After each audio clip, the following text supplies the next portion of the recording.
Claro, igual pueden ser minutos más también, ¿no? O Bien, sea, no. comenzamos.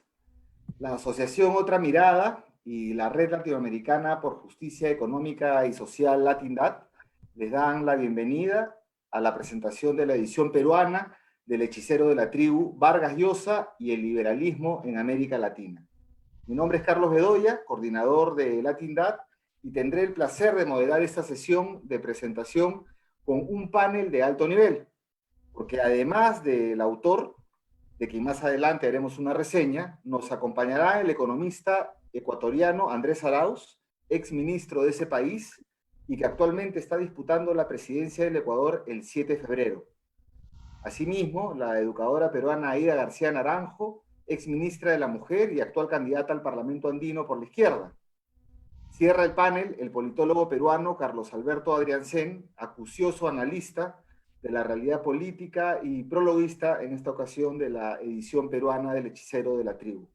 Las palabras de apertura de este evento, antes del panel de presentación, estarán a cargo de Salomón Lerner, ex primer ministro del Perú y director de Otra Mirada, con quien creo que hemos tenido el acierto de promover la aparición de la edición peruana de este estupendo libro de Atilio Borón, quien de manera rigurosa e ilustrada realiza la disección de un pensamiento caduco, el pensamiento liberal o neoliberal, como gusten llamarlo, de Mario Vargas Llosa, condensado en el libro La llamada de la tribu. Este es el libro de Vargas Llosa al cual responde Atilio con El hechicero de la tribu.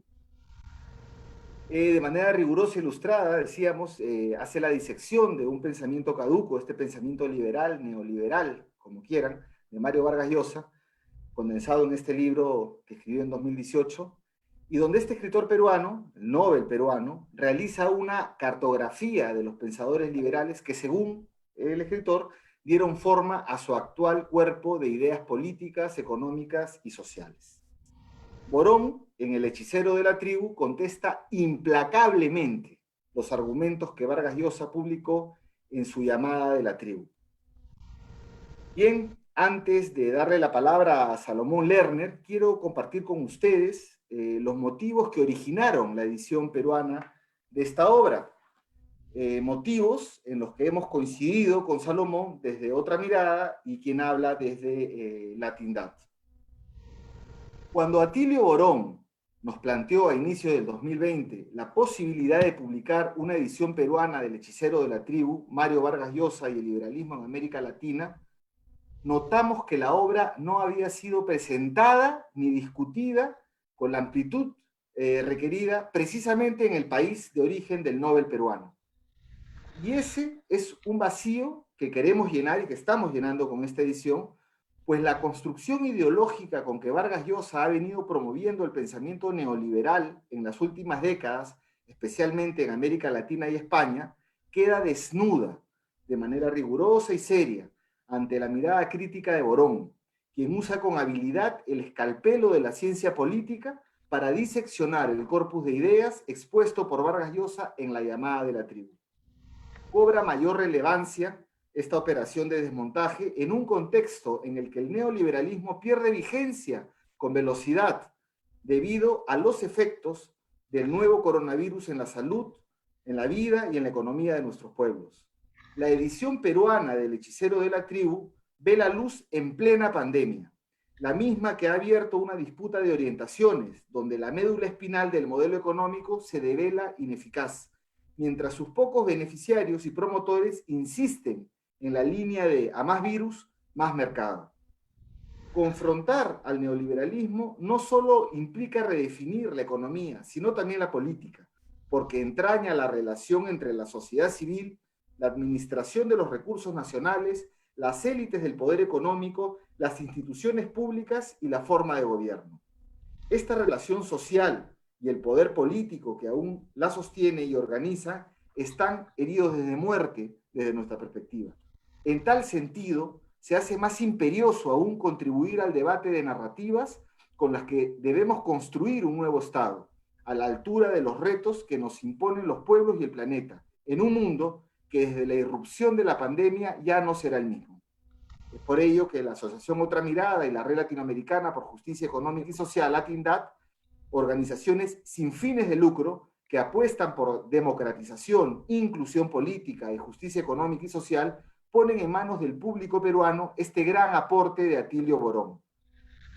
Queremos agradecer de manera especial a la Coalición Belga para la Cooperación Norte-Sur, 11-11-11, al Centro Nacional de Cooperación al Desarrollo, CNCD, al Comité Católico contra el Hambre y por el Desarrollo, CSFD Tierra Solidaria, y a la Agencia Católica por el Desarrollo Internacional, CAFOT, por haber hecho posible la impresión y distribución en el Perú de El Hechicero de la Tribu.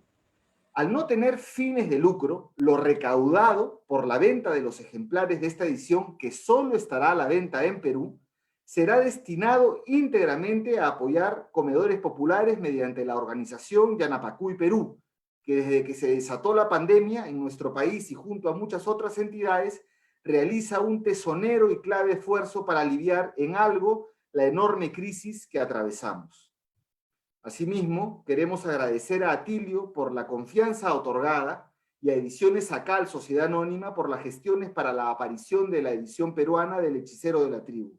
Finalmente, invitamos a leer y difundir las ideas contenidas en este libro y disputar con ellas otros sentidos comunes. Este libro puede ser encontrado por el momento en las librerías El Virrey de Miraflores en Lima, Comunitas de la avenida 2 de Mayo en San Isidro y en la cadena de librerías Libún, también a través de la página web de Otra Mirada. Bueno, dicho esto, voy a dar la palabra a Salomón Lerner para continuar con la apertura de este acto. Salomón.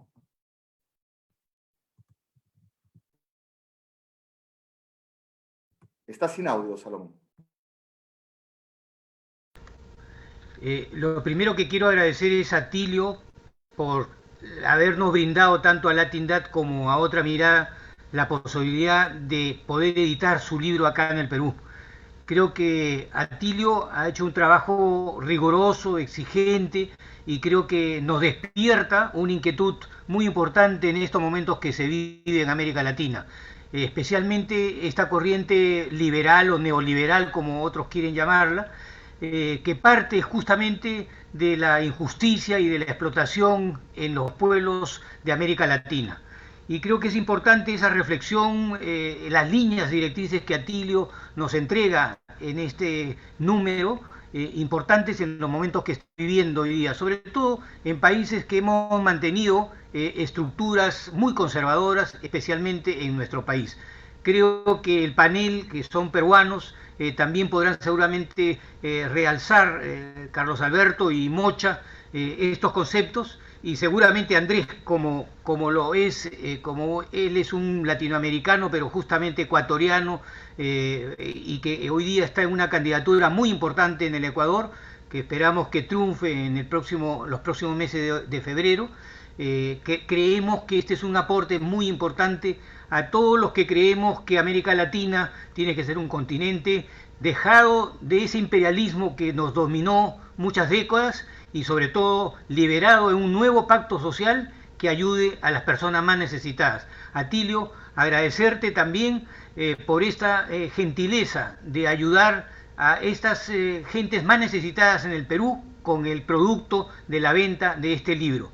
Creo que estas palabras me eximen de seguir más comentándolo y dejar que los panelistas comiencen con la apertura, y un agradecimiento especial a Carlos Bedoya, a LatinDat, que acá en el Perú están haciendo esta obra de dar a conocer este importante trabajo que se está exponiendo a todos los peruanos. Muchas gracias. Muchas gracias, Salomón, por estas palabras de apertura. Ya sin más preámbulos, entonces vamos a dar inicio a la presentación de este libro. En primer lugar, vamos a dar la palabra a Carlos Alberto Adriancén, politólogo peruano, politólogo por la Universidad Católica del Perú y candidato a doctor en Ciencia Política por la Universidad Nacional San Martín de Argentina.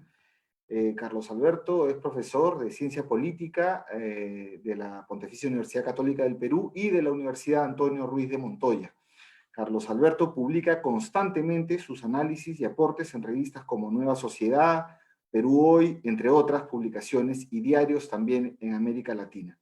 Además, Carlos Alberto Adriansen ha prologado la edición peruana de El hechicero de la tribu, bajo el título, un título muy interesante, un prólogo que invitamos a leer. El prólogo se llama Atilio Borón o la teoría política como deporte de combate. Y al final del prólogo sabrán por qué este título.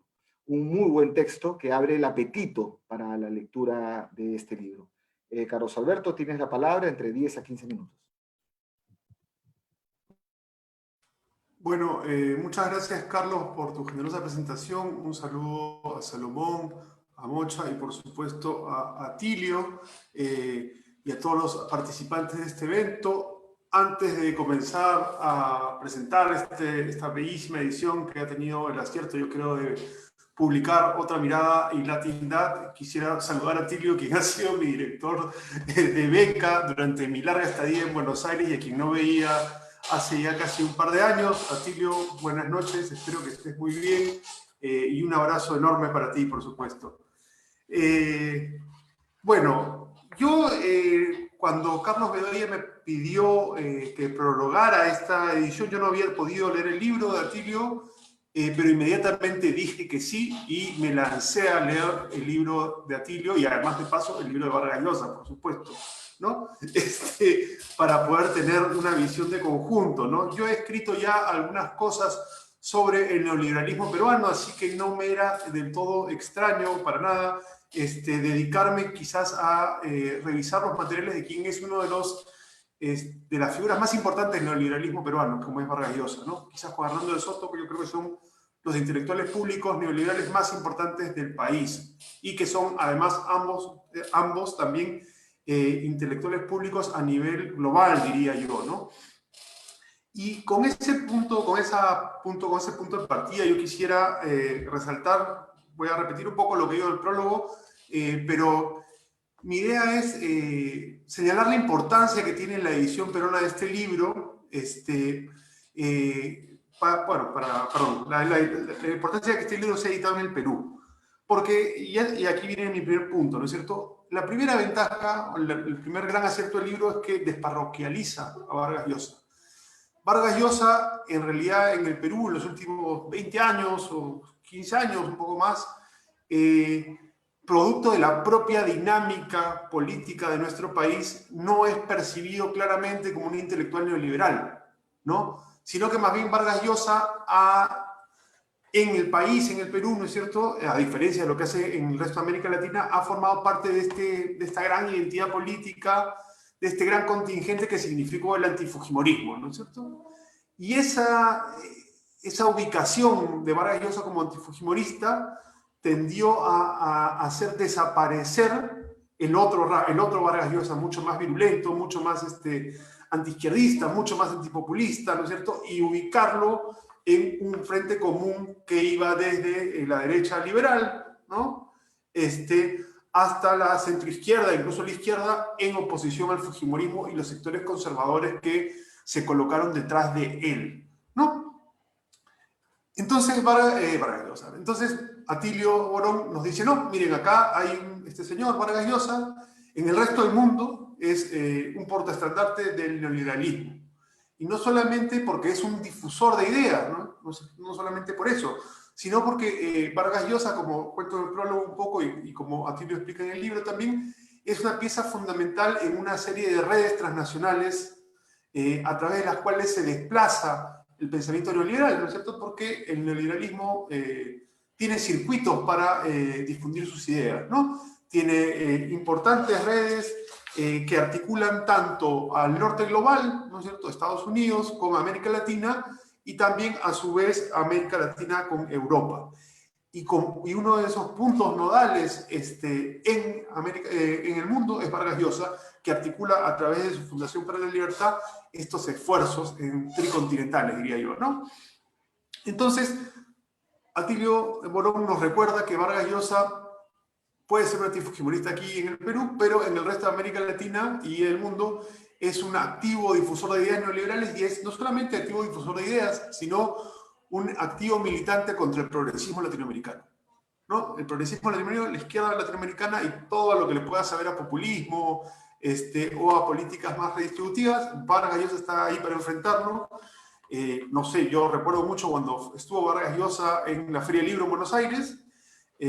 Fue durísimo con Cristina Kirchner, ¿no es cierto? Aupado por Mauricio Macri, y muy duro con los que eran presidentes en ese momento en América Latina. Ese perfil para el peruano promedio interesado por el debate político no existe. Vargas Llosa es más bien simplemente, o sea, sus intervenciones públicas acá amazonadas son siempre en ese clivaje fujimorismo-antifujimorismo, ¿no?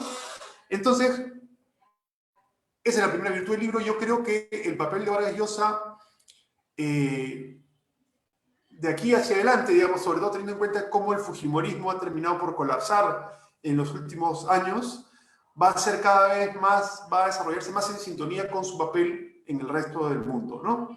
Caído el fujimorismo, el antifujimorismo ha empezado su disolución y cada vez se notan más las tensiones entre los sectores más de izquierda o centro-izquierda y los sectores más a la derecha, ¿no? Y Vargas Llosa claramente va a quedar escorado al lado derecho de este bloque, ¿no? La segunda gran virtud, y esta es la virtud yo creo sustantiva del libro, es discutir con Vargas Llosa y sus ideas, ¿no? Y yo aquí quisiera llamar la atención realmente la profundidad del análisis de Atilio. Atilio es reconocido docente a nivel global, yo creo, no solamente en Argentina, sino en el resto de la región. Tiene múltiples obras de teoría política, manuales de teoría política, es un gran investigador de teoría política y creo que hace un enorme esfuerzo de síntesis para en poco más de 200 páginas explicarnos a algunos de los autores centrales de la teoría política contemporánea, ¿no? Y yo creo que si uno contrasta, yo hice el ejercicio, digamos, claramente supera por lejos, ¿no es cierto?, a más allá de mi desacuerdo con Vargas Llosa, supera por lejos las apreciaciones que Vargas Llosa puede hacer sobre sus propios padres intelectuales, ¿no? La mirada de Atilio en ese sentido es de una profundidad enorme, además trayendo, contextualizando a cada uno de los autores, y demostrando, yo creo, esto que ustedes decían hace un momento, liberales, neoliberales, creo que sí es una diferencia sustantiva, o sea, sí hay una diferencia sustantiva más allá de lo que digan los propios liberales, ¿no? Porque finalmente lo que nos demuestra Atilio en su libro es cómo en realidad los neoliberales segmentan, fragmentan y agarran a los autores clásicos de la corriente, su capítulo sobre Adam Smith es clarísimo, ¿no es cierto? Y escogen, hacen una selección distinta a la que hace el liberalismo clásico, ¿no? Y aísla al individuo liberal de todos sus lazos sociales, haciéndolo pues este individuo abstracto, ¿no? Porque finalmente el neoliberalismo yo creo que lleva al paroxismo al individuo, finalmente, ¿no? Por otro lado, yo creo que también los capítulos teóricos, los capítulos sobre cada uno de los autores también muestran este descalce, sobre todo yo lo sentí mucho con los autores más contemporáneos, más del siglo XX, ¿no? Von Mises, Hayek, ¿no es cierto?, el mismo Friedman, sobre todo en los que son más densamente, provienen más densamente de la filosofía, ¿no? O sea, esta confusión entre cómo me imagino que funciona el mundo y cómo realmente funciona el mundo queda claramente señalada en el libro de Atilio. Yo creo que es también un gran mérito de él, ¿no es cierto? Porque yo creo que los neoliberales, no sé si no terminan de darse cuenta o no quieren darse cuenta que sus teorías, pues a la hora que son contrastadas con el funcionamiento de la realidad y de la sociedad, no explican nada, ¿no? O explican muy poco en realidad. Y yo creo que eso también está puesto de manera neta en este libro que yo invito a leer a todos los interesados en la política, en la teoría política, en la filosofía política. Creo que es un libro muy potente en ese sentido. No quisiera hacer un repaso de cada uno de los capítulos, pero simplemente quisiera decir en términos generales cómo es que Atilio logra desmenuzar las ideas de Vargas Llosa y situarlas en la realidad, ¿no es cierto? Traerlas del mundo de las ideas a la realidad.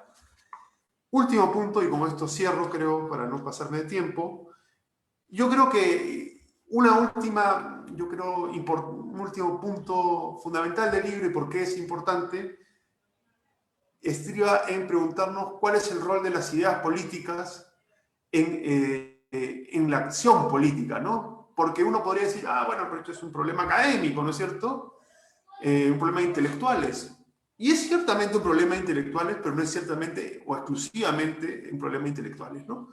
Porque en realidad las ideas políticas proveen de marcos de referencia a los que hacen la política y a los que sufren la política, digamos, ¿no? A nosotros como electores también nos dan los marcos de referencia. Y yo creo que en un país como el Perú eso es muy patente, ¿no? Yo creo que después de la década de los 90, la victoria intelectual que tuvo el neoliberalismo en este país fue avasalladora, ¿no? Hemos vivido desde después del 90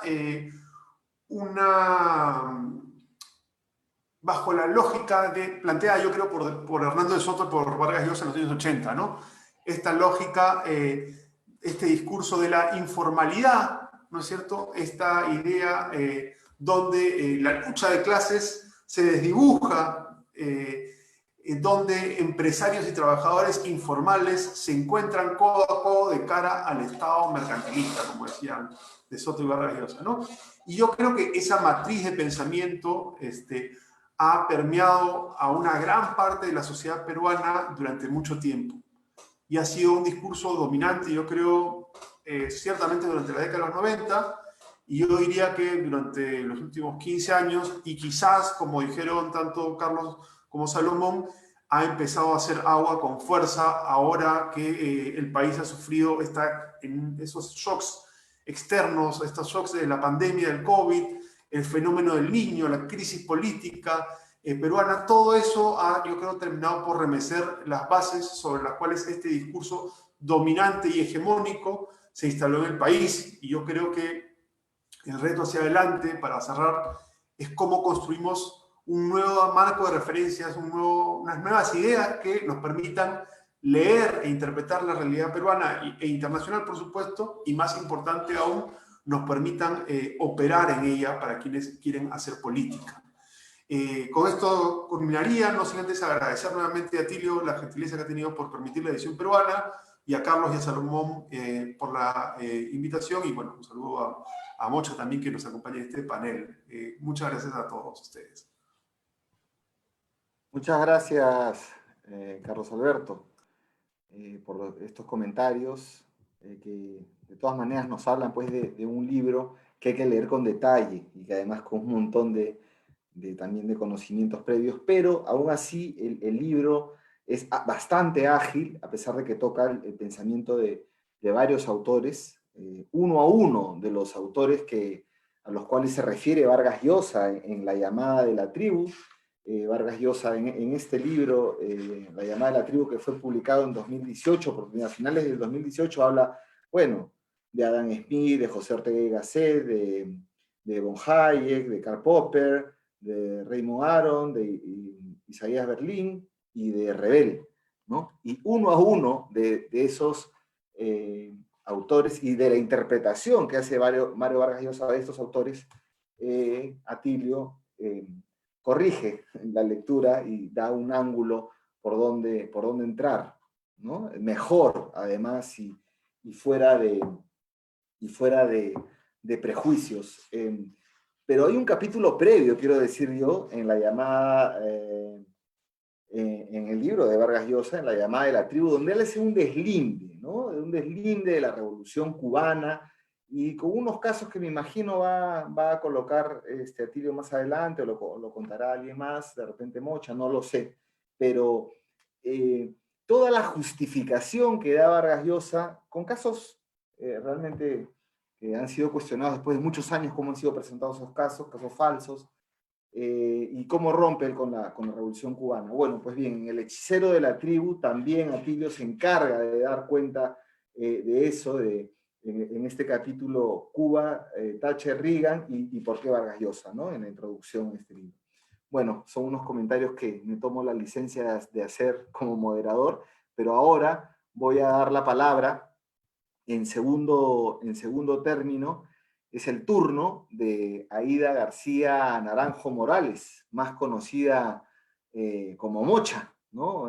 Muy conocida aquí en Perú y también en la región. Ella es educadora por la Pontificia Universidad Católica del Perú, también magíster en Género y Políticas de Igualdad por la Facultad Latinoamericana de Ciencias Sociales, en sede Uruguay, y doctora honoris causa del Instituto Latinoamericano de Ciencias Sociales ILAES de Chile, entre otros estudios. Bueno, aquí conocemos mucho la trayectoria política de Mocha, como le llamamos sus amigos, y creo que también quienes no son sus amigos la llaman así.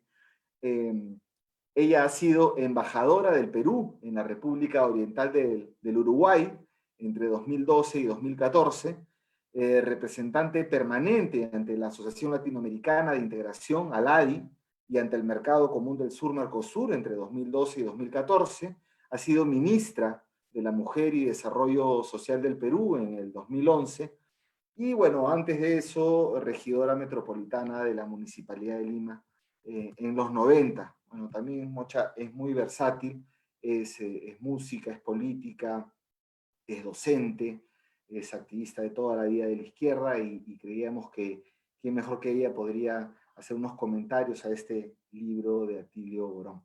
Mocha, tienes la palabra también por el mismo tiempo de Carlos Alberto. ¿Está sin audio? Claro que sí. Muchas gracias, Carlos, por la generosa presentación. Más me defino como una activista de la izquierda, que es un poco lo que me identifica. En primer lugar, para darle un abrazo especial a Atilio. Atilio Borón para nosotros es un referente político de nuestro continente, de nuestro país, de la izquierda en general. Me ha tocado compartir con él en diferentes momentos.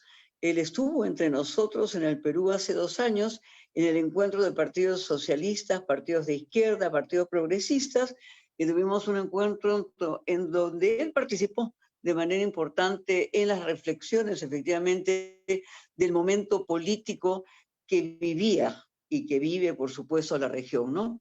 Indudablemente es un referente también de la América Latina, y hemos compartido con él en diferentes espacios, en el Foro de Sao Paulo, en México, en Cuba, en Argentina, y por supuesto que es un hombre y una persona de lectura obligatoria para todos nosotros, y sobre todo de compartir un compromiso concreto, cotidiano, que Atilio tiene. Para él un abrazo gigantesco, perdónenme que sea en primer lugar ese afecto que muchas veces no existe el tiempo suficiente para expresárselo y para reconocerlo. Un saludo especial, por supuesto, a Salomón Lerner y a Carlos Bedoya, y a través de Carlos al conjunto de Latindad, y a través de Salomón al conjunto del equipo de Otra Mirada, por el significado de la presentación de la publicación peruana. No solamente por el hecho de que el autor, digamos que va a ser analizado, es peruano, el Nobel Vargas Llosa, sino particularmente por esta situación de un país conservador, a diferencia de décadas anteriores, en donde indudablemente dar un combate al neoliberalismo resulta pues un tema fundamental para nuestro país, mucho más en ese contexto latinoamericano, mucho más en ese contexto regional y mucho más en este contexto también electoral. Yo saludo esta edición, llega en un momento oportuno, y seguramente que sería un lugar común decir que es un libro de lectura obligada, pero yo más bien diría que no es un libro de lectura obligada, es un libro que necesita leerse más de una vez. Yo agradezco la cortesía de esta invitación. Hay, así como Carlos Alberto decía que debió leer el libro de Vargas Llosa y el conjunto de los autores, yo quiero ser absolutamente sincera, y a pesar de que he estudiado ciencia política, hay algunos de los autores que son mencionados con tanta profundidad por Atilio Borón que no conocía el conjunto de su obra. El libro que analiza y que nos pone en las manos Atilio, Latindad, Otra Mirada, nos va a hacer una mirada muy importante, nos puede dar una perspectiva desde diferentes dimensiones, desde la dimensión económica, indudablemente, a partir del tema del modelo neoliberal. Creo que Carlos Alberto en su prólogo aporta muchísimo cuando nos remonta hasta Montpellier, en Suiza, en 1947, como un punto fundamental en el tema del modelo neoliberal actual. Sin embargo, la obra de Atilio nos va a llegar muchísimo más atrás, a sus orígenes, a sus raíces, a sus fuentes, de donde va a encontrar efectivamente que las ideas de Vargas Llosa ni siquiera son ideas de Vargas Llosa. Es como Vargas Llosa recoge de diferentes autores que Atilio con profundidad va a repasar, va a cuestionar, va a profundizar en ellos, indudablemente, ¿no? Entre ellos a Adam Smith, a José Ortega y Gasset, a von Hayek, a Karl Popper, a Raymond Aron, a Isaías Berlin, a Jean-François Ravel, a François Ravel. Creo que eso es importante. Es un libro que no debiera ser para una élite política. Es un libro que, como está abordado desde el análisis tan concreto de Atilio, permite indudablemente rebatir el conjunto de una corriente indudablemente caduca también para nuestros tiempos.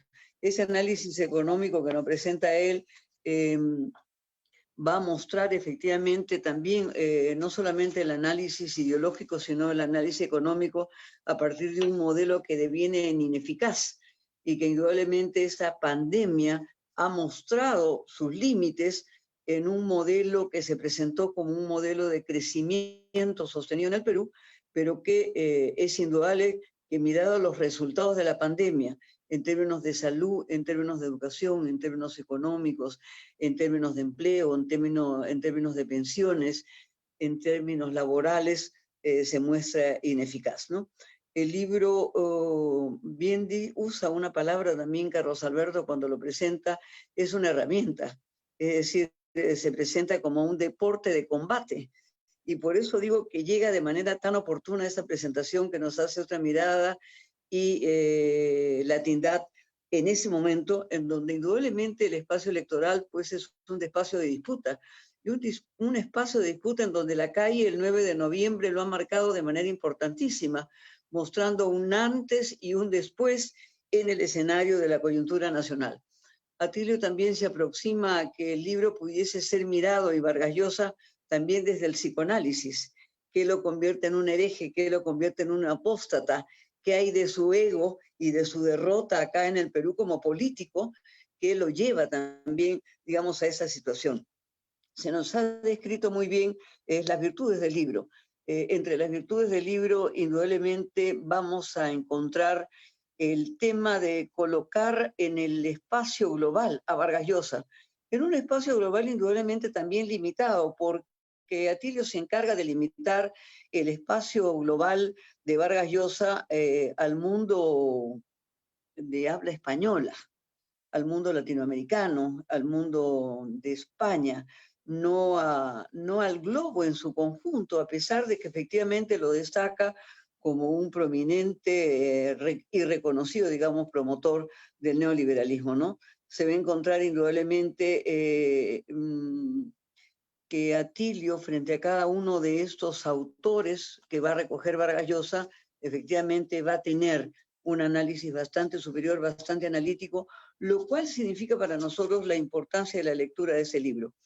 El libro nos va a hacer un recuento desde el joven Vargas Llosa, este joven con interés de adolescente, literato, y efectivamente un frustrado político para el caso peruano, y por supuesto que lo podemos encontrar hoy día hasta en las revistas de modas y de las peluquerías de Lima, porque así se le lee hoy día a Vargas Llosa también, para que veamos efectivamente por dónde ha devenido Vargas Llosa, ¿no?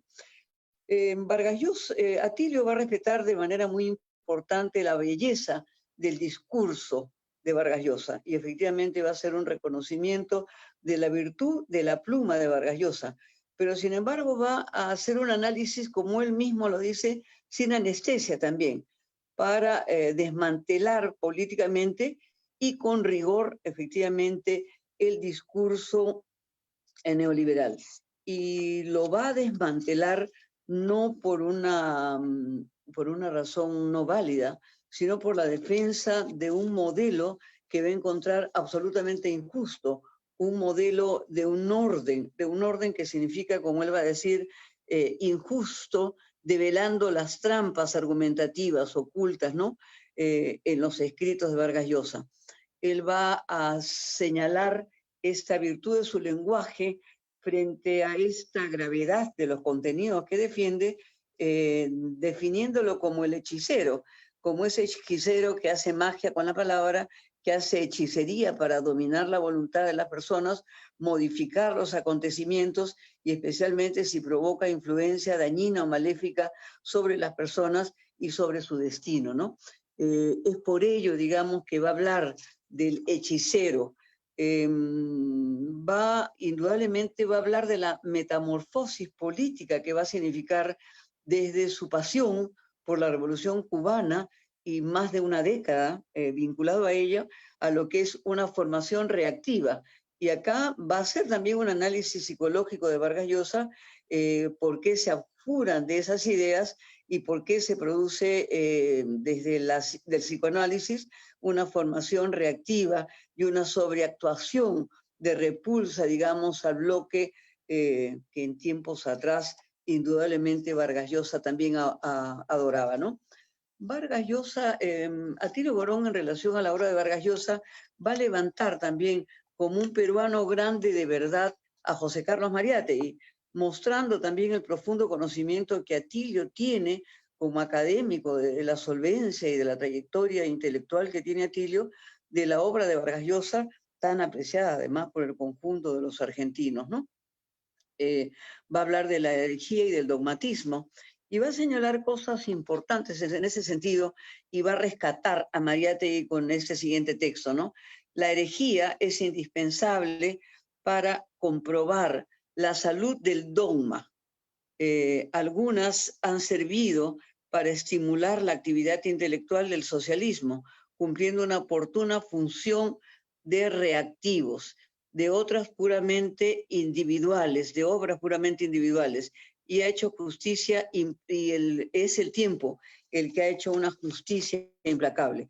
Yo creo que eso es importante y efectivamente es parte de este optimismo estratégico de Mariátegui también, el que nos va a mostrar Atilio Borón en su obra, ¿no?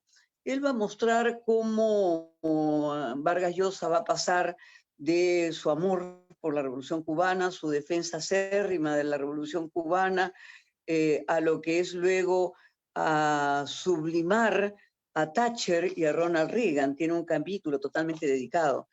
A mí como exministra de la Mujer me interesa también todo el capítulo que está vinculado, digamos, a cuestionar la remanida igualdad de oportunidades, señalando que pareciera ser a cabalidad una cosa perfecta poner a las personas solamente iguales en el punto de partida y no en un enfoque de igualdad de derechos que es el que hemos debatido, discutido, aprobado y concretado estos años, a pesar de la brecha entre lo que se dice y lo que se hace, ¿no? Va a poner también a Vargas Llosa en su sitio en el sentido de los intelectuales, un poco porque el protagonismo de Vargas Llosa pretende, digamos, un intelectual sobresaliente, como si fuera, digamos, una virtud surgida desde la propia iniciativa de Vargas Llosa, ¿no? Atilio va a buscar a Gramsci para buscar en Gramsci los orígenes efectivamente de esa tradición marxista en su extensa obra sobre el entorno a los intelectuales y su papel en la vida política. Para mí este capítulo es verdaderamente atractivo. Es verdaderamente atractivo, primero porque él dice una cosa muy importante, ¿no? Hace una reflexión de los intelectuales y su papel en la vida política, pero además señala lo siguiente, para no hacer una diferencia entre los intelectuales y el trabajo manual. Él va a señalar que cualquier hombre o cualquier mujer, por embrutecidos que se encuentren por la necesidad de realizar las más simples o elementales labores manuales, debe apelar al raciocinio más o menos elaborado para poder cumplir con su tarea. De ahí que afirma el teórico italiano Gramsci, refiriéndose a Gramsci, que los no intelectuales no existen, dándole un valor pues a la gente común, al ciudadano, al todos, al cada uno, a los hombres y a las mujeres, lo cual es un asunto importante. Pero él va a llamar también a la necesidad de los intelectuales orgánicos, va a llamar a la necesidad actual, inmediata, urgente de los intelectuales orgánicos y va a encontrar indudablemente el sentido común de la época, los imaginarios sociales, los valores que hacen posible los grupos y las clases.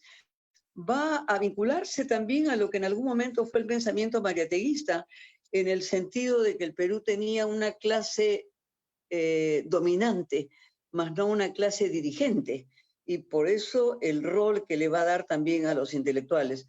Creo que eso es muy importante en la obra de Borón, que indudablemente tiene una lectura fundamental.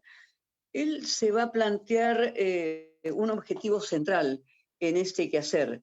Él señala indudablemente que es Vargas Llosa un garante del modelo, y es una voz importante como garante del modelo, y indudablemente con gran influencia en el mundo hispanohablante, ubicándolo en ese espacio, ¿no? Señala efectivamente que ha puesto su inteligencia al servicio de los sectores conservadores y sobre todo a la conservación de un orden social vigente que lo considera injusto, que lo considera arbitrario, que se suma a las peores causas del imperialismo y que se requiere justamente a partir de un llamado que él hace a todos los sectores de contrarrestar esta nefasta influencia de ese pensamiento y que es el motivo central que lo lleva a escribir ese libro. Encuentra efectivamente, necesita hacer una trascendencia política y social de este trabajo de todas las personas, considerando pues que no hay no intelectuales, de esas personas que a partir de un trabajo manual tienen que realizar un conjunto de tareas, ¿no? Va a ser también cuestionador. ¿Vamos cerrando? Claro que sí, va a ser cuestionador de qué es el liberalismo y es este modelo el origen de la democracia.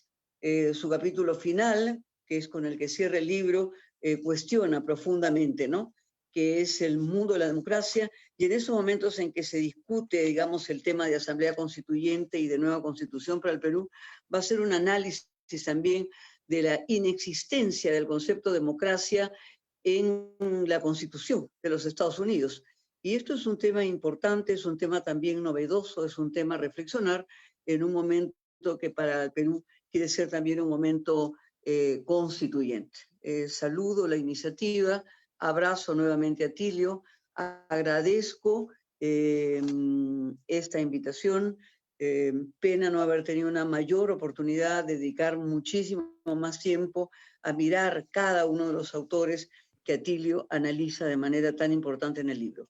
Un abrazo especial nuevamente y muchísimas gracias por esta invitación. Muchas gracias, Mocha, por tus palabras. Y bueno, ahora para cerrar el panel vamos a dar la palabra a Andrés Arauz. Andrés es licenciado en Economía y Matemáticas por la Universidad Estadounidense de Michigan, es magíster en Economía del Desarrollo por la Facultad Latinoamericana de Ciencias Sociales, la sede de Ecuador, y doctorando en Economía Financiera por la Universidad Nacional Autónoma de México. Fue director general bancario del Banco Central Ecuatoriano entre 2011 y 2013, luego ocuparía el cargo de subsecretario de la Secretaría Nacional de Planificación y Desarrollo, y en 2015 fue nombrado por el entonces presidente ecuatoriano Rafael Correa como ministro de Conocimiento y Talento Humano, cargo desde el que dirigía la coordinación y supervisión de la ejecución de políticas, programas y proyectos de los ministerios de Educación, Cultura, Educación Superior, Ciencia y Tecnología. Asimismo desempeñó el cargo de ministro de Cultura. Andrés actualmente es candidato a la presidencia del Ecuador por el Frente de la Unión por la Esperanza, UNES. Él está uniendo al Ecuador en este momento. Andrés, te agradecemos muchísimo tu tiempo, tu presencia aquí. Además de todas esas cosas que he dicho, eres muy amigo de nosotros, de nosotras, de Latindad. Te damos la palabra por el tiempo que hemos acordado. Adelante. Bueno, muy buenas noches, queridos amigos. Realmente un placer poder compartir este panel con nosotros. Desde ya me disculpo por el apretado de mi tiempo en la participación. Estoy en plena campaña, hemos tomado un pequeño break para poder compartir con ustedes. Y sobre todo para mí es muy importante poder rendir un homenaje, ¿no? A un querido amigo, a un intelectual a quien admiro muchísimo, un compañero comprometido con las causas de los pueblos de nuestra América, como es Atilio Borón. Me da un enorme placer acompañarles en este espacio, acompañarte, Atilio, poder dedicarte unas breves palabras realmente de admiración, de aprecio y de compromiso en esta lucha constante que tenemos los pueblos de nuestra América por lograr nuestra definitiva independencia, por lograr soberanía, por poder lograr dignidad para nuestros pueblos. Yo quería nada más comentar brevemente, ¿no? Unas cortas palabras sobre El hechicero de la tribu, esa obra de Atilio, que yo creo que además de reflejar y de analizar con profundidad y rigurosidad profunda y académica como acostumbra Atilio, es también, y frente a lo que han dicho los compañeros, es también la historia de pensamiento neoliberal aplicada a América Latina. Desde sus orígenes hasta la presente fecha. Y uno puede ver especies de ciclos de reciclaje de ese pensamiento neoliberal, cómo se van resignificando y repitiendo los mismos, digamos, fundamentos conceptuales en los ciclos políticos de nuestra región. Esta candidatura presidencial, esta inmersión en la política a paso acelerado, me ha permitido ver ya en carne propia, en lo más íntimo de la reflexión y de la vivencia política, cómo los conceptos se reciclan, se resignifican y son aplicados como una herramienta de guerra, de lucha, evidentemente, de clase, una lucha por dominio de la hegemonía en los términos que también describe Atilio, el pensamiento neoliberal y cómo lo ha venido aplicando Vargas Llosa en el tiempo. Y realmente es eso lo que nos estamos disputando, los sentidos comunes. Yo veo además cómo la matriz del pensamiento neoliberal, y como lo describe Atilio en su libro, es profundamente, digamos, iba a usar la palabra eurocéntrica, pero cada vez es también eurocéntrica no solo en el sentido continental, sino en el contenido racial. Y esa matriz es interesante cómo se ve aplicada en América Latina, porque definitivamente tiene una dimensión de etnia en la forma que es aplicada en la región.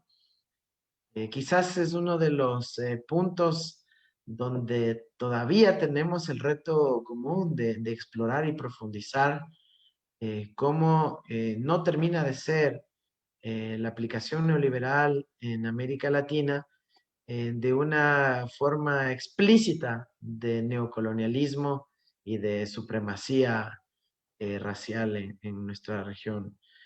El pensamiento descrito y expresado por Atilio respecto a los fundamentos en los cuales se basa Vargas Llosa para su postulado, su influencia en nuestra región, hacer una revisión, uno puede darse cuenta que más del 90%, probablemente más del 95%, tiene su origen en los textos en inglés, ¿no? Es en el idioma inglés, lo cual añade una nueva dimensión neocolonial de la aplicación del pensamiento neoliberal en nuestra región.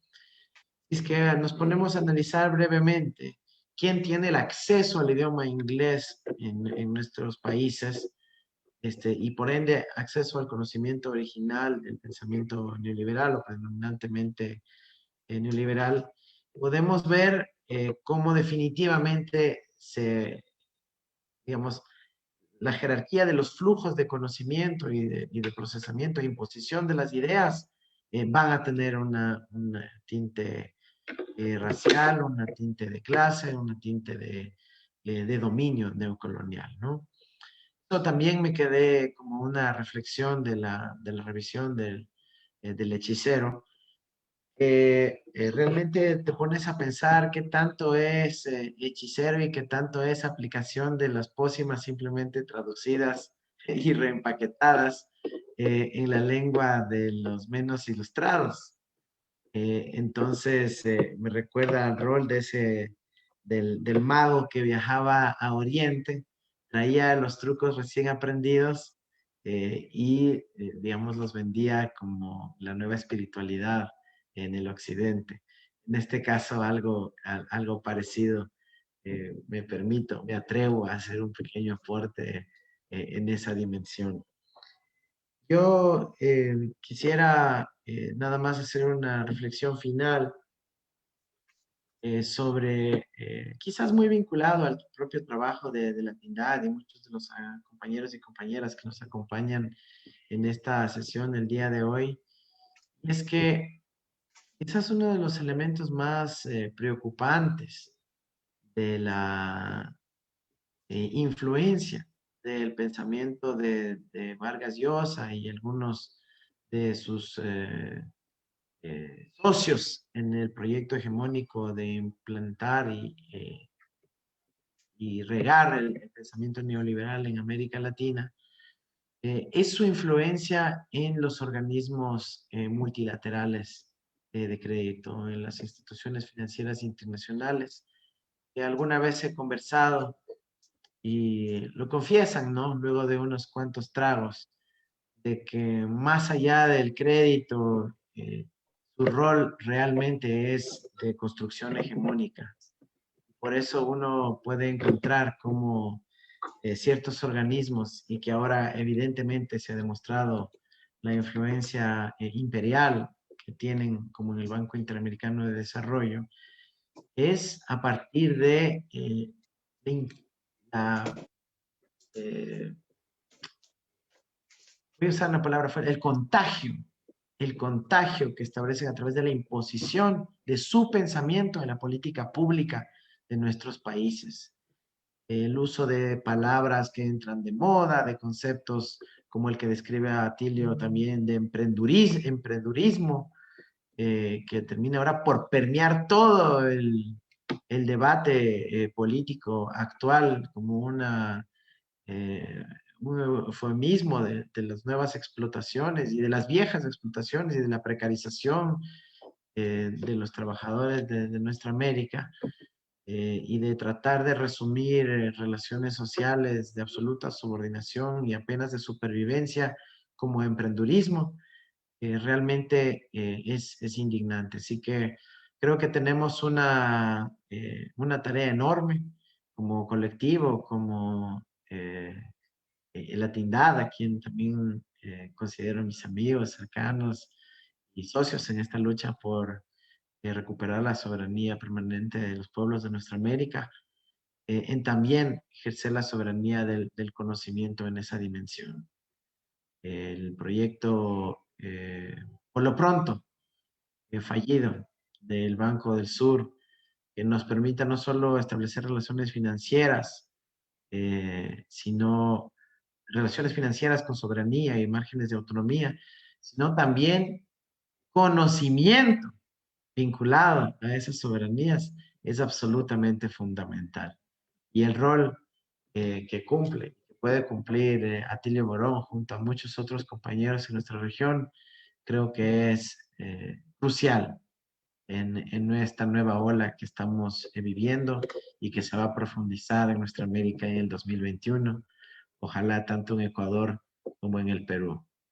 Aspiramos que ese momento clave de la votación constituyente en Chile, de la movilización en el Perú del siglo XXI sean esas chispas que permitan un nuevo despertar en este nuevo ciclo y que ya no nos portemos tan ingenuos como en las otras oportunidades que tuvimos.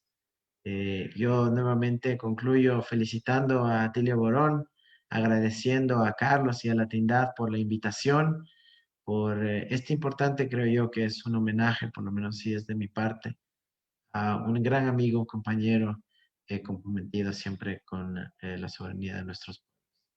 Un abrazo, querido Atilio, te lo envío desde acá a la distancia del Ecuador y cuenta también con nosotros.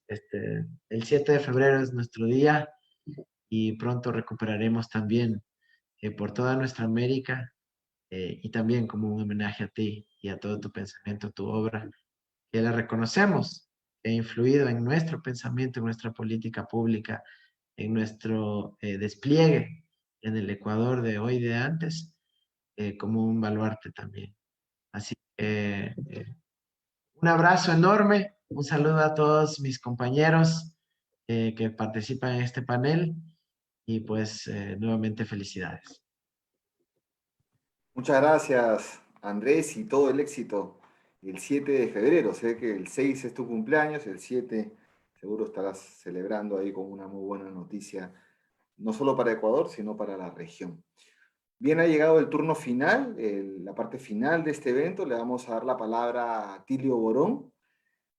Atilio, el autor de El hechicero de la tribu, desde antes de que acabe, te digo muchas gracias, Atilio, por confiar en Otra Mirada y Natindad, la edición peruana de El hechicero de la tribu. Bien, Atilio es sociólogo, politólogo y periodista. Magíster en Ciencia Política por la Facultad Latinoamericana de Ciencias Sociales de Santiago de Chile y PhD por la Universidad de Harvard. Fue vicerrector de la Universidad de Buenos Aires entre el 90 y el 94 y secretario ejecutivo del Consejo Latinoamericano de Ciencias Sociales, CLACSO, entre el 97 y el 2006. Actualmente es profesor consulto de la Universidad de Buenos Aires y en la Universidad Nacional de Avellaneda.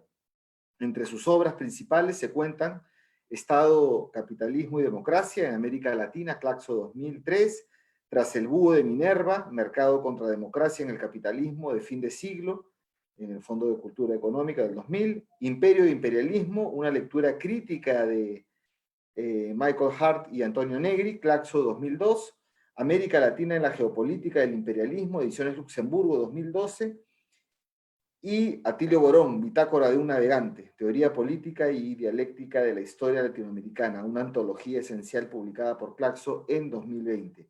Atilio Borón es muy activo en redes sociales, puede seguirse toda su producción en www.atilioborón.com.ar. Atilio, la palabra, el micrófono es tuyo. Muy bien, bueno, buenas tardes a todas y todos. La verdad, una enorme satisfacción estar acá con todos ustedes y todas ustedes. En primer lugar, corresponde agradecer a la Tindad y a Otra Mirada por haber tenido la amabilidad de querer publicar este libro mío en el Perú, que era una viejísima aspiración que yo tenía desde el primer momento. La verdad que yo sentía que si El hechicero de la tribu no se publicaba en Perú, este libro era un fracaso. Y de alguna manera me han aliviado, ¿verdad? Porque yo creo que por muchas razones, ¿verdad? Pero antes, la voy a explicar, pero antes agradecer, por supuesto, a Carlos Bedoya, que tuvo toda la gestión en sus manos y una paciencia enorme para hacer todos los acuerdos con ACAL, etcétera. Pero hubo buena voluntad de parte de ACAL y, por supuesto, mucha paciencia y buena voluntad de parte de la Tindad, lo mismo la gente de Otra Mirada. A Carlos Alberto, que se fajó escribiendo un prólogo, te agradezco mucho, está muy interesante, captaste muy bien lo que yo quería decir en el libro.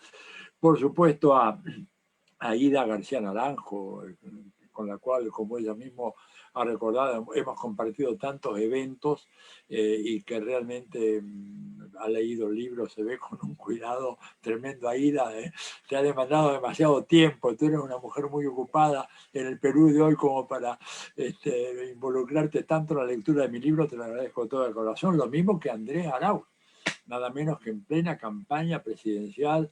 No te podríamos decir lo importante que es para todos nosotros, acá en Argentina y en Perú, me imagino igual, y en Chile, con el cual estoy muy en contacto, que te vaya bien en esta elección. Y hemos estado sufriendo las tentativas de estos canallas ahí que te sacaban cada rato, que hoy no podías por tal partido, que mañana por tal otro y que después tal otro, pero finalmente ustedes han perseverado y veo que están muy bien en las encuestas. Pero como decías tú muy bien, no hay que descuidarse nada, no confiarse en nada, no creerles nada, porque van a hacer lo imposible.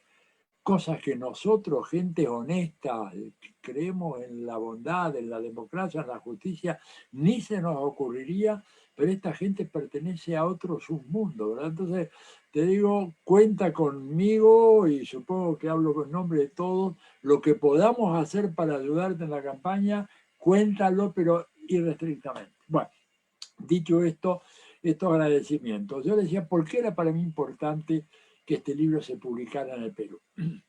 Para mí fundamental. Primero porque, bueno, Vargas Llosa es de ahí y teníamos que salir a librar combate en su propio territorio, ¿verdad? A disputarle ahí mismo, porque sabemos que es un hombre cuya palabra pesa mucho en el Perú. Tal vez menos ahora que antes, pero pesa. Pero en segundo lugar, por una razón personal.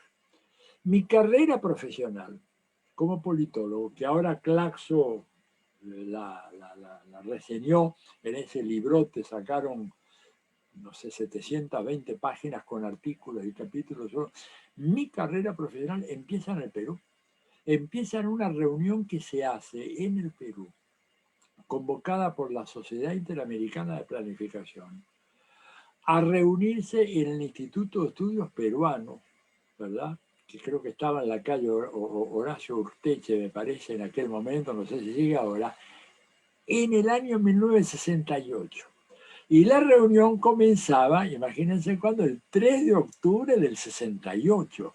Ahí presento yo mi primer paper académico en mi vida. En ese momento tenía yo 25 años, estaba ya como estudiante en Chile, en Flaxo, pero me invita un profesor, me dijo, mira, hay un evento en Perú, quiero que presentes tú, porque había escuchado unas intervenciones mías en clase, presenta esto en ese evento que se va a hacer allá en el Perú. Así que yo llego al Perú en el medio del cambio de gobierno, del golpe de Velasco Alvarado. O sea, para mí fue un aprendizaje impresionante y todavía me llevo en las retinas con total claridad, ¿verdad?, lo que fue cuando 1 o 2 días después nosotros estábamos en las deliberaciones. Por supuesto, el tema era el Nuevo Perú. El Nuevo Perú, se había ido Belaúnde Terry, estaba Velasco Alvarado, los militares, el tema de Talara, toda la historia aquella, y nos invitan a una corrida de toros en la Plaza de Hacho, ¿no es cierto? Yo nunca había ido a una corrida de toros porque nunca había salido de Argentina y de Chile y de Uruguay, eso era mi mundo en ese momento. Y en medio de la corrida, de repente, una fanfarra suena con todo y aparece don Juan Velasco Alvarado.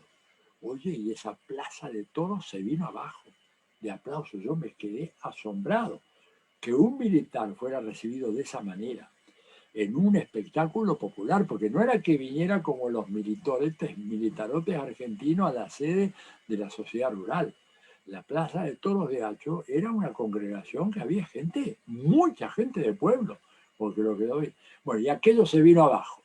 Fue una cosa realmente impresionante. Así que imagínate, para mí, digamos, que fue el inicio de mi carrera, no solamente mi primer paper presentado en mi vida, sino además una gran experiencia latinoamericana de ver en acción y tener al personaje ahí a 20, 25, 30 metros y ver todo eso que era el nacimiento de un nuevo Perú. Así que para mí el libro acá en Perú es fundamental, decisivo. Bueno, ¿por qué Vargas Llosa? el libro lo dijo muy claramente ahí, también lo plantea Carlos Alberto en el prólogo. Yo no me meto con él objetándole sus dotes extraordinarias de escritor. Pues es un escritor de los mejores que hemos tenido en lengua castellana en los últimos 70, 80 años, sin ninguna duda. Como todo gran escritor, tiene obras mejores y peores. Eso se ha visto en Shakespeare. Imposible que no ocurra algo así. Pero indudablemente es un gran escritor y que tiene además una capacidad de persuasión notable. Y además que está movido por una llama que lo lleva a ser un militante que para mí es admirable. La militancia, la constancia de Vargas Llosa, la persistencia en estar permanentemente poniendo un ojo en la coyuntura y viendo dónde aparece el menor atisbo de socialismo, de populismo, de nacionalismo latinoamericano, de comunismo, del castrismo, etc. Enseguida estar él con su pluma presta para salir de golpe y escribir muy bien, mintiendo, ¿no es cierto? Porque él en un momento determinado, yo lo cito en el libro, el escritor que hace ficción es alguien que dice mentiras que parecen verdades. Pero él esto lo aplica también a sus ensayos. Dice mentiras una tras otra, pero parecen verdades. Muy bien empaquetadas, muy bien armadas, ¿verdad? Y es un escritor, ¿verdad?, que por lo tanto ejerce una influencia fenomenal. Y no solamente, creo que muy bien lo dijo Aida, no solamente en el mundo latinoamericano, también, digamos, incluso en el mundo hispanoparlante. En Brasil, Vargas Llosa es muy conocido. Es el escritor hispanoparlante, Mario Vargas Llosa, en Brasil, sin la menor duda. Y además Vargas Llosa está traducido al inglés, al francés, al alemán. Me han llegado a mí noticias de artículos de él traducidos en coreano, en Corea del Sur. O sea, es un pensador, a mi manera de ver. Es el gran pensador del liberalismo contemporáneo, el gran divulgador. Aida lo dijo, está también en el prólogo de Carlos. No es que él haya originado esas ideas, pero es quien las ha presentado de una manera persuasiva con pocos. Y el liberalismo no tenía, ¿verdad?, personajes así. Desde la muerte de Milton Friedman, perdonen ustedes, desde la muerte de Milton Friedman, ¿verdad?, no había un divulgador tan extraordinario como Friedman, el profesor de Chicago. Pero aquel hablaba tan solo para la lengua inglesa. No era tan efectivo cuando se lo traducía, se lo tradujo en infinidad de idiomas. El libro de él, que escribe con su mujer, con Rose Friedman, Libertad de elegir, fue traducido a 40 idiomas. Y no solamente eso, se hizo un video y una serie de videos que en el nacimiento del modelo neoliberal, del consenso de Washington. Él fue el gran propagandista, pero no tuvo el impacto, ¿verdad?, sostenido durante tanto tiempo que tuvo Vargas Llosa. Y por lo tanto a mí me parecía fundamental salir a discutir con este libro. ¿Por qué? Porque en este libro él plantea las tesis políticas fundamentales que nos interesa discutir. Para discutir el Perú hoy o la Argentina de hoy, tenemos que discutir lo que él plantea en este libro. ¿Qué es la tesis fundamental? ¿Cuál es la tesis fundamental de Vargas Llosa? Que democracia y liberalismo son dos caras de la misma y única moneda. Y por lo tanto, si quieres ser demócrata o si quieres que en tu país haya democracia, tu país tiene que aplicar las políticas del liberalismo y del neoliberalismo. Y esa es la única manera como vas a poder realmente fundamentar un orden democrático. No hay otro, ¿verdad? Cualquier otra cosa termina en chavismo, en socialismo, en castrismo, en populismo, todo aquello que él detesta, ¿verdad?, en nacionalismo. Es impresionante, ¿verdad?, cómo Vargas Llosa se ha tirado en contra del nacionalismo, ¿verdad? ¿Cuál nacionalismo? Y el de los catalanes, el nacionalismo venezolano o el nacionalismo de los peruanos o el de los argentinos. No se tira contra el nacionalismo inglés, ¿no es cierto? No se tira contra ellos. Muy cuidado, es muy selectivo, es muy manipulador. Y entonces a mí me pareció que ese libro, La llamada de la tribu, cuando apareció el libro, yo leo todo lo de Vargas Llosa, porque realmente creo que es un gran escritor. Y yo en el libro este traté de ser muy cuidadoso y traté de escribir de una manera lo más sencilla y además lo más agradable posible, despojándolo a veces de academicismos que hacen de la lectura de un texto difícil o farragosa. Es decir, este es un libro que lo debe poder leer cualquier persona de pueblo en el Perú y en la Argentina y en Chile y en México, y me consta que en algunos de esos países ya hay gente realmente que no son académicos ni nada, pero que han leído. Y me dicen algo que me llena de regocijo. Lo leí como si fuera una novela, me han dicho más de uno. Y yo dije, maravilloso, esto es lo que yo quería. Un buen trabajo de reflexión teórico-política, pero escrito de una manera tal, ¿no es cierto?, que se pueda leer como una novela, por supuesto, no con la calidad de las novelas de Vargas Llosa, pero que esté emancipado de todas esas trabas que pone el lenguaje académico, que hace que a veces lo nuestro no llegue a acuerdo. Ahora, vuelvo a repetir, la tesis fundamental de él es esa, y él lo que hace es revisar, ¿no es cierto?, estos 7 autores fundamentales, que son Adam Smith, Popper, von Hayek, etcétera, Aron, y lo hace, ¿verdad? Pero lo hace de una manera completamente sesgada, que es lo que yo hago en cada capítulo, y a lo cual se refirió Aida en su presentación. Yo trato de decir, bueno, muy bien, el hombre va a hablar de Adam Smith, veremos qué dice de Adam Smith. Bueno, lo que dice son los lugares comunes que ha implantado el neoliberalismo. Es decir, tú vas a un programa de televisión o incluso una conferencia pública en la universidad y preguntas, bueno, a ver, Adam Smith, te van a decir la mano invisible del mercado. Pero la mano invisible del mercado, como yo lo demuestro acá en el libro, es una expresión que utilizó, una metáfora que utilizó en solo 2 ocasiones, exactamente, ahí en 2 ocasiones, una vez en la teoría de los sentimientos morales, un libro de 1759, no nos olvidemos que Adam Smith, antes de ser economista, fue filósofo, ¿verdad? No es que nació como economista, tampoco Marx se hizo economista. Otra historia es la de David Ricardo sí, pero Adam Smith era un humanista, ¿verdad? Ahí utilizo una vez esa expresión, la mano invisible, y la otra sí, también al pasar. Ni siquiera hay una sección o subsección de un capítulo dedicado a la Invisible Hand, no, nada, lo pone al pasar. Y entonces plantea, a partir de ahí, esa lectura interesada, distorsionada, de Adam Smith, la idea de que, bueno, simplemente para lograr el éxito económico y el bienestar y la felicidad personal, lo que hay que hacer es que simplemente el Estado se retraiga, deserte de sus funciones fundamentales y deje que los actores privados, movidos por su interés, sin saberlo, eso lo dice así Adam Smith, pueden llegar a la felicidad colectiva y al bienestar colectivo. Pero Adam Smith, ¿verdad?, no se queda solamente ahí e introduce, ¿no es cierto?, una serie de restricciones que no son para nada consideradas en la obra de Adam Smith ni en la de los neoliberales contemporáneos, cuando Adam Smith dijo, por ejemplo, que para que hubiera una armonía económica efectiva, se requería de un Estado que dictase leyes de navegación, ¿verdad?, que los salarios se pagaran en dinero y no en especies, decía Adam Smith, y que el Estado tenía que obligar a eso, que el papel moneda debía estar regulado por el Estado. Fíjense ustedes la importancia que tiene esto. Papel moneda regulado por el Estado. ¿Quién regula el dólar?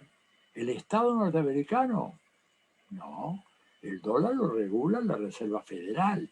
¿Y quién es la Reserva Federal? Es un consorcio de bancos privados.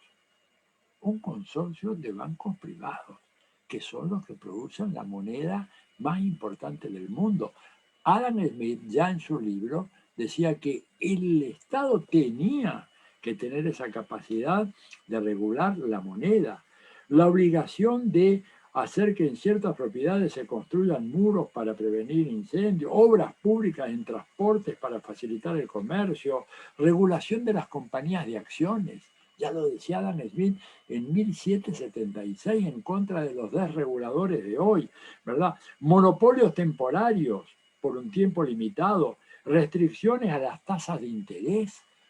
El Estado tiene que intervenir. O sea, este es el verdadero Adam Smith, que no es el que toma, no solo no lo toma Vargas Llosa, no lo toma ninguno de los divulgadores del pensamiento de Smith de nuestra época. Da una visión completamente deformada. No los quiero aburrir, pero si no, esto sería una charla sobre Adam Smith y cómo él habla de la conspiración de los patronos. Conspiración de los patronos, los terratenientes y los mercaderes para aumentar los precios de sus productos y bajar los costos de sus salarios de los trabajadores. Digo, pero bueno, lo que hace Vargas Llosa es hacer todo este recorrido. Y yo lo que noto cuando hago el análisis mío es que estas eran visiones completamente sesgadas, visiones benévolas sobre autores que cometían gravísimos errores y que decían cuestiones absolutamente insensatas, ¿no es cierto? La sociedad abierta de Karl Popper es una ficción. Y además dijo también Aida, es decir, de nada ganamos, diciendo, bueno, igualdad de puntos de partida, bueno, pero ¿y el desarrollo posterior? ¿Y cómo llega uno al punto de partida? No llegamos todos iguales. Lo de Popper es una ficción. Y la prueba de que es una ficción y de que la sociedad abierta no existe, la da nada menos que los Estados Unidos. Por supuesto, esto Vargas Llosa ni habla de ese problema en los Estados Unidos. Ni te dice que hoy en Estados Unidos el 1% más rico tiene más riqueza que el 80% más pobre de la sociedad americana. Y que por eso gente tan poco chavistas o populistas como el New York Times te hablan del fin del sueño americano. Porque el sueño americano, ¿cuál era? Bueno, que todos podíamos llegar a ser clase media alta y enviar a nuestros hijos al college, a las universidades. Y a partir de ahí, digamos, garantizar para ellos una vida mejor. Se acabó eso. ¿Por qué? Porque era una patraña, porque no era cierto, porque no existe esa sociedad abierta. Es más, han salido estudios después que yo publiqué el libro, ¿verdad? En donde se mide cuántas generaciones hacen falta para que una persona del estrato más inferior de la sociedad llegue a alcanzar el nivel del ingreso medio de esa sociedad. Y fíjate que Estados Unidos, para Estados Unidos, ese estudio hecho por la OECD, no es un estudio de un grupo privado que pueda tener ojerizas en relación a Estados Unidos, nada de eso. El estudio demuestra que hoy, al igual que en muchos países de América Latina, para que un pobre muy pobre llegue al nivel del ingreso medio de Estados Unidos se requieren 6 generaciones. 6 generaciones. Como en el Perú, como en la Argentina, como en casi toda América Latina. La latinoamericanización de Estados Unidos, ¿por qué? Bueno, porque el discurso neoliberal y la práctica neoliberal enriquece a los ricos y empobrece a los pobres. En Perú, en Argentina, en Bangladesh y en Estados Unidos. Y en Europa también. Entonces, un poco lo que Vargas Llosa planteaba, a mí me parecía importantísimo salir a rebatir, porque ya no es que tú discutes con Popper, no estás discutiendo con Hayek, no estás discutiendo con Jean-François Revel, estás discutiendo con el máximo divulgador del pensamiento liberal, no solamente en el mundo de habla hispana, yo me atrevería a decir casi a nivel mundial. Y entonces me pareció que era una batalla que había que dar. Y además una batalla que había que dar contra un gran escritor y contra un hombre que tiene todos los recursos habidos y por haber. Oye, cuando a José María Aznar asume la presidencia del gobierno español, al primer intelectual que lleva a la Moncloa y que hay una visita oficial es a Mario Vargas Llosa. No es cualquier cosa. En España hay muchos intelectuales de lustre, de gran talento. Sin embargo, el primero que lleva a Aznar es nada menos que Mario Vargas Llosa. Y Mario Vargas Llosa desempeña un papel fundamental, ¿no es cierto? Por eso yo le dedico un capítulo a su relación con Reagan, con Thatcher, con Cuba. El deslumbramiento que él confiesa en la llamada de la tribu. Cuando Hugh Thomas es un profesor de historia de la University of London, ¿no es cierto?, lo invita a una cena con Margaret Thatcher y él, bueno, va encantado, pero más fascinado sale después de la cena, diciendo que es una persona absolutamente extraordinaria, una lideresa notable, con gran sensibilidad para ver los aspectos y las distintas cuestiones relacionadas, ¿no es cierto?, con el pensamiento liberal, y que transformó a la sociedad inglesa en la sociedad más vibrante de Europa. Digo, se deshacen elogios. Y lo mismo se deshacen elogios con Ronald Reagan, diciendo que bueno, que era más rústico, un personaje. Reagan confesó que nunca había leído un libro en su vida, por ejemplo. Lo dijo él en la campaña de 1980. Lo dijo, no, yo no he leído un libro. He leído solamente los guiones de las películas, lo único que he leído. Sin embargo, este hombre fascinado, ¿por qué? Porque obligó con sus políticas a el derrumbe del Imperio Soviético. Pascual, tales palabras de Vargas Llosa. Por lo tanto, un personaje interesantísimo. Y además se le agrega el hecho de que es un hombre, un converso, ¿verdad? Un converso que viene de una izquierda radical, ¿verdad? Se habló acá muy bien, su adhesión a la Revolución Cubana, su militancia a favor de la Revolución Cubana, llegando inclusive hasta la época del caso Padilla, porque bueno, la primera etapa era sencilla, pero incluso después del caso Padilla, y yo por eso reproduzco la parte final de una entrevista que le hace Hildebrand ahí para Caretas, en Perú, que es notable. Es una declaración que, ¿verdad? Aida, tú has mencionado lo que él dice, ahí lo podría decir yo hoy acerca de Cuba, 50 años después, una defensa cerrada de la Revolución Cubana. ¿Qué le pasó después? Un misterio. Y yo no soy un aprendiz de psicólogo, nada más, no tengo muchas herramientas, habría falta. Lo que sí quiero decir en contra de algunas tesis simplistas, Vargas Llosa no llega acá por el dinero. O sea, la tesis que yo he visto, y que me irrita mucho, es decir, no, lo compraron, no es cierto. No es tan fácil, la cosa es mucho más compleja. Vargas Llosa no es que se convierte en un liberal porque vinieron y le dieron un montón de no. Fue un proceso, primero un proceso muy largo. Fíjate que vos que esa entrevista con Hildebrand es del 71, o sea, pasaron 12 años de Revolución Cubana, el tipo seguía ahí defendiéndola, ¿no es cierto? Yo creo que fue un proceso lento de desilusión, ¿verdad?, que le pasó a muchos intelectuales de izquierda. Le pasó a Regis Debray, por ejemplo. Regis Debray, que estuvo a punto de morir en la guerrilla del Che, y sin embargo después, bueno, se transformó en un consejero de los presidentes franceses y no de los mejores, ¿verdad? Pasó con Lucio Coletti. Lucio Coletti fue uno de los grandes filósofos marxistas con los cuales yo he leído sus libros extraordinarios. El Lucio Coletti termina como diputado por Forza Italia de Berlusconi. Oye, una involución fenomenal. Y acá ya no se puede decir de que estaba presente la CIA ni nada, ¿verdad? En el caso de Coletti, un proceso, yo creo que es un proceso de crisis interior, una visión utópica en el mal sentido de la palabra, de que la construcción del socialismo podía ser algo mucho más sencillo, al ver las dificultades, los problemas, como que hubo una desilusión. Bueno, y yo creo que con Vargas Llosa pasó lo mismo, ¿verdad? A favor además de un ego muy, muy grande, ¿verdad? Yo creo que lo digo ahí en el libro, o si no, lo comento ahora. Es decir, La llamada de la tribu no es el único libro de Vargas Llosa que trata sobre Vargas Llosa, ¿verdad? La tía Julia y el escribidor es el primero de ellos. Pero después, El pez en el agua, el otro libro. Estamos hablando de un hombre con un ego de dimensiones fenomenales, ¿no es cierto? Y que por supuesto responde a esas expectativas que él crea porque, bueno, es admirado, se hizo rico, sus libros son realmente libros muy buenos,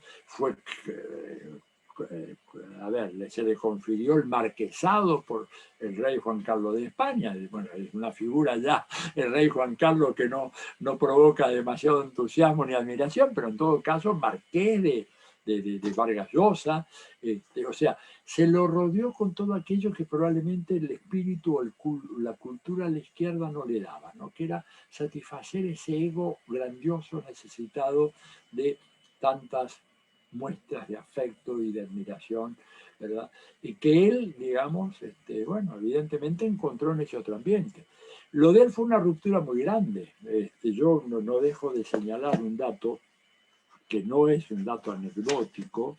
El segundo hijo de Mario Vargas Llosa se llama Gabriel Rodrigo Gonzalo, en honor a Gabriel García Márquez y a los dos hijos de Gabriel García Márquez, que se llaman Rodrigo y Gonzalo respectivamente. Eran grandes amigos, amigazos en la época de Barcelona, familias que cenaban juntas, que iban a divertirse juntas, que vacacionaban juntos. Y de repente se produjo la ruptura. Una ruptura que tiene que ver, un accidente, que no ha nada que ver, digamos, pero que creo que eso de alguna manera lo empujó a él a romper con todo aquel mundo del cual García Márquez era su representante. Un tema de faldas, que además no existió, pero que Mario Vargas Llosa pensó que sí, él había que García Márquez había querido aprovecharse de su mujer. Para nada, no hubo nada, absolutamente nada de eso. Todo lo contrario, ella perdió un avión y él la fue a buscar, porque además Vargas Llosa le había pedido, cuídame que, no me acuerdo el nombre de la segunda mujer, se va de viaje, etcétera, te la recomiendo, etcétera.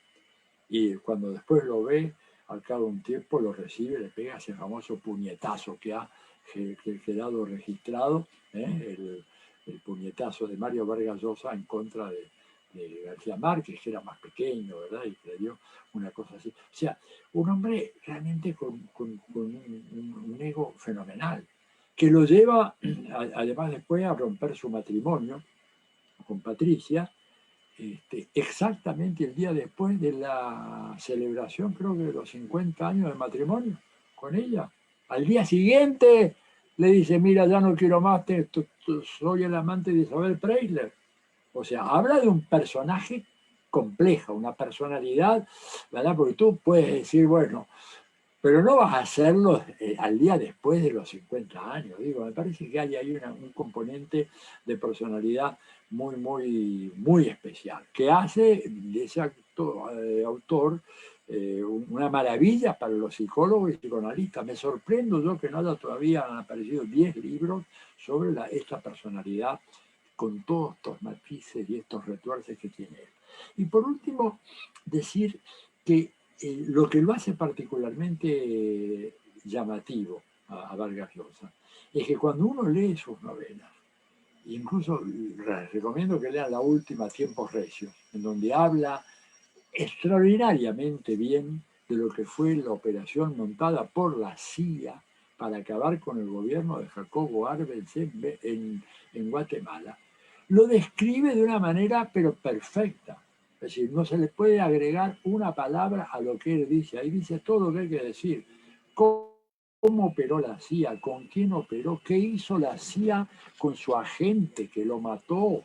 ¿Verdad? Él lo dice en el libro. Ese agente finalmente, una vez que culminó la operación, lo sacaron de Guatemala, lo llevaron, no sé si a Tailandia o a Malasia, algún país de aquello, y muere en un extrañísimo accidente automovilístico, que claramente él dice, evidentemente fue limpiado porque la CIA nunca quiere dejar cabos sueltos, lo que le llaman ellos loose ends, dicen en inglés, los cabos sueltos que pueden empezar a hablar. Ese hombre que describe de esa manera tan extraordinaria la intervención de la CIA en el golpe en Guatemala, es el mismo que te niega el papel de la CIA en todos los demás procesos que ha habido en América Latina, lo cual habla de un elemento de perversidad o de perversión o de disociación, porque no es que él no sepa, no es que él no conozca estos detalles, los conoce perfectamente bien, pero bueno, esto lo deja librado al terreno de la ficción y cuando quiere hacer análisis o ensayos, lo que hace simplemente es descargar su profundo resentimiento, no solo contra la Revolución Cubana, contra los peruanos que no confiaron en él. Cuando él desafiaba y decía, ese chinito a mí no me va a ganar, recuerdan ustedes el año 90, el chinito le ganó, y no era chinito, no era japonés, era otra cosa. Bueno, pero me parece a mí de que su obra merece ser discutida. Y creo que la discusión del pensamiento de Vargas Llosa puede ayudarnos a encontrar caminos alternativos en nuestra América. Puede ayudar en una discusión pública en el Perú para saber qué es lo que no hay que hacer. Para saber qué es lo que no hay que hacer. Para saber que lo que él dice conduce a Perú o a Venezuela o a la Argentina por un camino sin retorno hacia un desastre. Entonces, un poco la idea del libro fue eso. Y bien dijo, un arma, un arma en un campo de deporte, un arma de combate. Y ojalá, digamos, que este libro pueda circular infinitamente por el Perú. Yo, saben, no voy a reclamar un centavo. Si llegan a vender 500.000 de ejemplares, mejor, porque además lo que ustedes quieren hacer con ese dinero me parece extraordinario, pero mucho más extraordinario me parecería que la gente viera el pensamiento de un peruano universal, porque eso es, nos guste o no nos guste, es probablemente el escritor más universal que tenemos en lengua castellana, y vea cómo sus ideas son una trampa, y que Perú no puede caer en esa trampa. Ya se cayó en el 1990 y costó 30 años empezar a salir de esa trampa. En Chile se cayó en 1973 y costó casi medio siglo salir de esa trampa. Creo que el libro puede ser una modesta contribución para que la gente tome nota de estas realidades y evite caer en esa trampa de vuelta. Bueno, yo lo dejo ahí, porque creo que he hablado ya más de la cuenta. ¿Sí? Muchas gracias de vuelta a todas, gracias a Ida, gracias Carlos Alberto, gracias a Andrés, al cual le deseamos la mejor de la suerte. La verdad, estamos contigo hasta el final, y me gustó lo que decías, hemos aprendido muchas cosas, claro que sí. Bueno, gracias Carlos y Carmen y Salomón y toda la gente de Latindad que han sido tan generosos y trabajado tanto para hacer posible que este libro esté en Perú, producido en Perú por peruanos, por editorial peruano y para beneficio de los peruanos. Muchas gracias, Atilio. Si no estuviéramos en el Zoom, escucharías muchos aplausos. Y por las anécdotas que has contado además. Bueno, vamos a finalizar agradeciendo nuevamente a Atilio Borón por permitirnos la edición de su libro en Perú. Todos los recursos por esta venta van a ser entregados, donados a los comedores populares vía la organización Yanabacuy Perú, al Ser Otra Mirada y Latindad, organizaciones sin fines de lucro. Te agradecemos mucho, agradecemos a Carlos Alberto Adriancén, a Aida García Naranjo Mocha, a Andrés Arauz. Este agradecimiento también es de parte de Salomón y mía propia. Muchísimas gracias. Este libro va a estar, ya está en las librerías peruanas, solo de venta en Perú, en la librería El Virrey de Miraflores, en la librería Comunitas, en la avenida 2 de Mayo de San Isidro y en la cadena de librerías de Libún. También pueden llamar a Otra Mirada, que seguramente cuando se regularice lo de la pandemia podrán encontrar ahí directamente el libro. Muchísimas gracias a Tilio, muchas gracias Mocha, Carlos Alberto, Andrés, y con nosotros, solo decir, va a haber más presentaciones de este libro. Vamos a ver con los compañeros también de Patria Roja, seguramente haremos una presentación con ellos y con otros más. Muchísimas gracias a todos, a todas, a todes, y con nosotros será hasta otro momento. Gracias a ti. Gracias a ustedes.